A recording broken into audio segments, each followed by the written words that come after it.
Hello guys, this is King Absalon, and today we are going to be doing an early late review, or you can just call it a late review of Sonic Frontiers. And Sonic Frontiers is an open world game that the Sonic team developers has been in the making of this game for 3 years and is now finally being released next Tuesday, which I'm excited. And without further ado, let's begin, shall we? Now, before we start this review, I want to show you my rating score chart so you get the premise of how I actually rate my video games and TV shows that I watch. So, before I explain the plot, I just want to let y'all know that I haven't taken the time to make a good summary of the plot. So instead, I skimmed through a few websites and found a decent, good explained plot that I'll read to you right here. So yeah. In Sonic Frontiers, Sonic's longtime nemesis Dr. Eggman discovers an ancient technology on the Starfall Islands and installs his AI program Sage to hack and take over. But there is more to this technology than he realizes, and unintended consequences immediately come to bear. Sonic must race against time to discover the truth, save his friends, and maybe even save himself at the same time. Now, what do I think about the plot? Well, I think it's personally interesting in my opinion, and what interests me the most is how at the end of the sentence of the summary it says, maybe even save himself at the same time, which it's implying that Sonic must save himself, which is interesting because in the Sonic trailer, we did see that Sonic did try to attack Sage, but before he even attacked Sage, he was, in pain, which implies that Sonic not only must save his friends, but he must save himself too. And if he doesn't do this in time, something bad will really happen to him. Now, if I had the answer, I could definitely explain it better. And the game hasn't even released yet, so I can't say all of it until the game fully releases it. And when I finish the game, I'll probably make an honest review and explain all of this and talk about my full thoughts and opinions. And hopefully the plot is good, because Ian Flynn is the one writing this. And a lot of people in social media and in the comments section on YouTube is pretty much praising him for his writing on Sonic. Now, I haven't really kept up with Ian Flynn that much, but I do know that he's writing the story for Sonic Frontiers, and I have faith that he's going to do good. So, with all that said, let's hope for the best. Now, the gameplay. Now, what are my thoughts on the gameplay? Well, before I give out my opinion on the open world, I want to talk about Cyberspace first, because it's going to be a lot quicker. So anyways, what are my thoughts on Cyberspace? It's not good, and it's pretty much the weakest point in Sonic Frontiers because of the recycle that Sega has been doing again.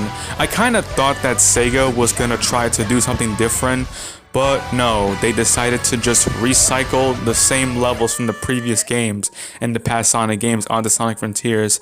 And I'm not really that impressed. Do I hate it? No, not really though.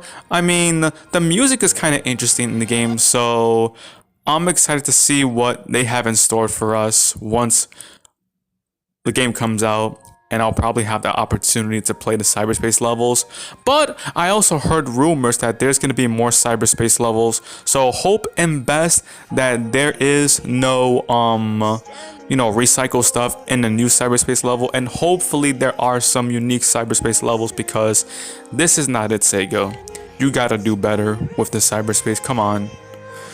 So, yeah. That's pretty much my opinion on Cyberspace level. It's not that good. It's probably, again, it's one of the weakest points in Sonic Frontiers.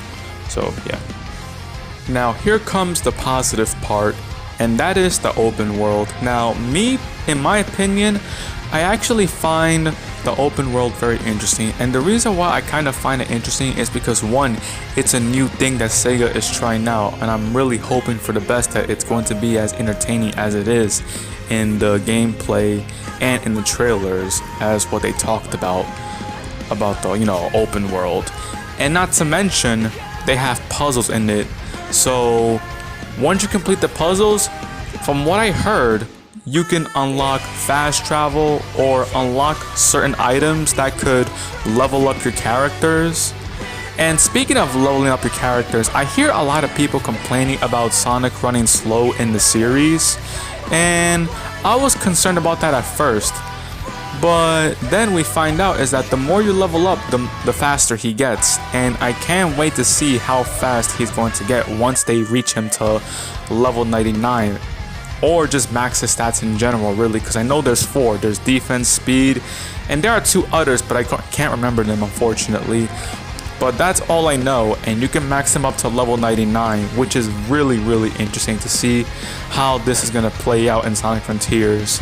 And I'm actually really, really interested, and I hope when the game actually comes out, I will finally discover more stuff in the game. Also, I almost forgot to mention that there's also Big the Cat fishing game in it. So that's actually pretty nice that they're including Big the Cat, because the last time we saw Big was probably at around Sonic Heroes and Sonic Generations, but I never got to saw him in colors and forces. But it's nice to see Big's character again in Sonic Frontiers, but unfortunately he doesn't really play a role there. But I guess it's just there for, the mini games. But yeah, overall in conclusion, the open world is pretty good and the cyberspace levels are not good. So yeah, that's pretty much my opinion for both of these. I'm looking forward to open world more than cyberspace. Now this is the juicy part, my favorite part, and that is the combat system. Now, why do I like the combat system? Well, it's really simple. In the past Sonic games, whenever you see an enemy, all you pretty much do is just jump on them, homing attack, and that's pretty much it. And you know what? It gets kind of boring sometimes, and it's very nice to see that the Sonic team developers are going a different route. Instead of just relying on the same move, you have to strategize yourself with different skill sets that Sonic Frontier has put into the game, so you can get around your enemies instead of, being repetitive. And which is a really great touch in my opinion. And yes, before anyone asks, yes, I've seen a lot of the combat skill tree explained by Sega, and it's really nice. The moves like Phantom Rush, the Sonic Booms, you name it, those are pretty cool. However, if there's one problem that I do have with the combat system, is that Sonic needs more abilities. They said he has like 16 or something.